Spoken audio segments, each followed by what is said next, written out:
How about a Coppola Quick Facts? A Coppola Quick Facts here. The script was actually written in 10 days. I could see that. That explains a lot. This was originally intended to be kind of an exploitation film. So it was basically a movie made just to show off teenage girls' breasts. That was really the only reason to make the movie. That's why it only cost $350,000. That seems on point. The producers of this film approached Frank Zappa because the song Valley Girl was really, really popular, which was a collaboration between him and his daughter, Moon Unit Zappa. Which, you thought Kal-El was a weird name. Moon Unit. Imagine growing up as Moon Unit or whatever the hell Elon Musk's kid's name is. XYZ. Anyways, they approached him about making a film based on the song, but he refused. But they did it anyway. And he ended up later suing them, but ended up losing the case because Valley Girl is kind of a ubiquitous thing, you know? Mm-hmm. Yeah. And, they didn't really reference the song, and they didn't play the song or anything like that. So I could see how he lost that case, but the fact that there's a paper trail of them asking him and then him refusing and then making it anyway. Yeah. Director Martha Coolidge was required by the film's producer to show female breasts at least 4 times, feeling it would make the movie more appealing to younger men. Which, when I was going through this movie, I was like, wow, there are a lot of boobs in this movie. I did not expect that at all. I don't think I had ever actually watched this movie before we did it on the show. I think, I've seen pieces quite a few times, and I definitely was aware of it because of Nicolas Cage and stuff, but I don't think I'd ever watched it. And I was really surprised by all of the boobs in this movie. I think Nigel was heating up his sausage when I talked to you about this, Patrick, but I had a buddy who was like obsessed with this film when we were younger. And like, I guess because he was watching it all the time, it just irritated me. So I had like this very negative view on this film. But rewatching it now as an adult, like I understand why he was so obsessed with it. Yeah. Because at the time, it's just like, man, that's all he ever wanted to fucking watch. I can't imagine why. Come on, bro. I forgot how much boobs there were in this thing. The director agreed to do it in order to get like her first big directing job, but quickly found a loophole because they didn't say how long that the boobs had to be on screen. Yeah. So if you watch, they're all just like a few seconds each. Yeah, they're very quick. Yeah. Yeah. Which, good for her. She turned what could have been just a forgotten little teen exploitation movie into a cult classic that people still talk about to this day. We're doing an entire show on it, and it's 39 years later. Yeah. We actually had quite a bit of people comment like through social and YouTube asking us what we're doing to Valley Girl. Which is kind of funny. Yeah. I'm not sure if you guys saw those, but yeah, there are a handful of people that kept asking, when are you guys going to do Valley Girl? That's awesome. Cool. I was like, interesting.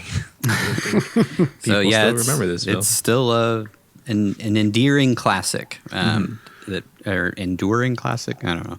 But people still love this movie 39 years later. I could definitely see, like, if you grew up, let's say you were in high school when this movie came out, I could definitely see you loving this movie and holding on to it dearly for years. Fun fact, Michelle Pfeiffer was actually originally considered for the role of Julie, which... I could see that. Yeah, I forget what year Scarface was. I feel like it was 82. So she would have been coming off of Scarface, which I would imagine that the budget would be a lot higher. 83. Scarface is the same year as this. So. Oh, wow. So I guess she hadn't quite popped yet, but she didn't quite pop, yeah. I feel like she made the right decision, though. Scarface versus... Yeah, well, she could have done both. She could have Jim Carrey'd that bitch. Just been in multiple movies. 2 hits in the same year. Yeah. Nicolas Cage actually had a real-life crush on his co-star Deborah Foreman. He later admitted in an interview, "I just adored Deborah." So there was very little acting on my part. Cage would write her poetry on set, and one poem was titled American Girl, which Foreman still has to this day. Wow. That's God, cute. I want to read that. Yeah. You're an American girl. How old was he? So he was born in 1964, but January of 1964. I got to assume that it was released in April. I would assume that they did it in 82, so that would have been 18. Wow. Yeah. Which he does have 2 other credits aside from this before Valley Girl. Best of Times, that after-school special that we are definitely going to do, and Fast Times at Ridgemont High, which he has a very bit part in. But he was Nicolas Coppola in both of those. So, But yeah, he went from those bit parts to a leading man with relatively short amount of time. So 81 would have been Best of Times, and then 83 is Valley Girl. So from nothing to star, kind of helps that his uncle is Francis Ford Coppola, and his grandfather was Carmine Coppola. So yeah, there's that.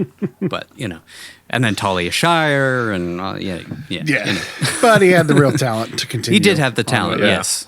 And he changed his name, to do this movie. As Coppola. Yeah, he said that people were constantly on his first couple of films was like all they wanted to talk to me about was my family, and nobody wanted to talk to me about acting and me or my aspirations. So that was one of the big reasons that he decided to switch. This one's hilarious. Young star Nicolas Cage lived in his car during the shoot so as to make the character of Randy seem authentic. I got that vibe. This dude definitely lives in a car. Yeah, we never see his house. Method. Nick Cage is from the very beginning was method. I still wonder if he actually ate that pigeon in Vampire's Kiss just to get into the character.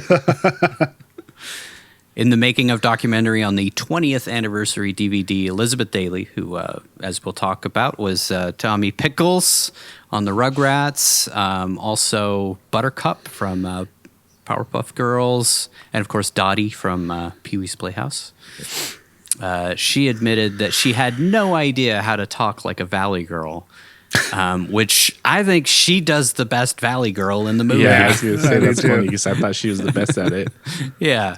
To cover this up, she decided that her character, Lauren, would not actually be from the Valley, but from nearby Malibu instead.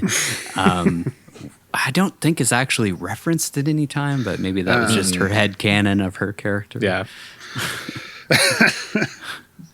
Which is funny, she tries to stay in the Valley Girl thing, but then you see little moments of honesty where she's just kind of like, she wants to talk like a normal human. Yeah. And then she slips back into it like, no, okay, well, totally for sure. And then finally, this is a funny one. The iconic poster image is not actually Deborah Foreman in the picture with Nick Cage. It's still used. It's not. They actually did switch it out here on. You can see behind me the DVD cover here, but the DVD and Blu-ray artwork and the poster feature actress Tina Feyberg. Yeah, I can see it now. Tina Fey? Who would end up playing Randy's nightclub lover before Deborah Foreman was actually cast. So the girl that he ends up taking to the ladies' room later on in the film. Oh, he took it to the ladies' room. That's who's on the cover, not Deborah Foreman, which is funny. Well, that's weird. This whole production must have just been like run and gun if they shot promo pieces before they hired the lead actress. Well, they also, I think there was something where they didn't want to reshoot it because it would have cost $500 or something like that. And they were like, that's too much. That's a lot of money. That could get, you know how much blow that could get you in the $500? You can't be spending that money on photos. Yeah.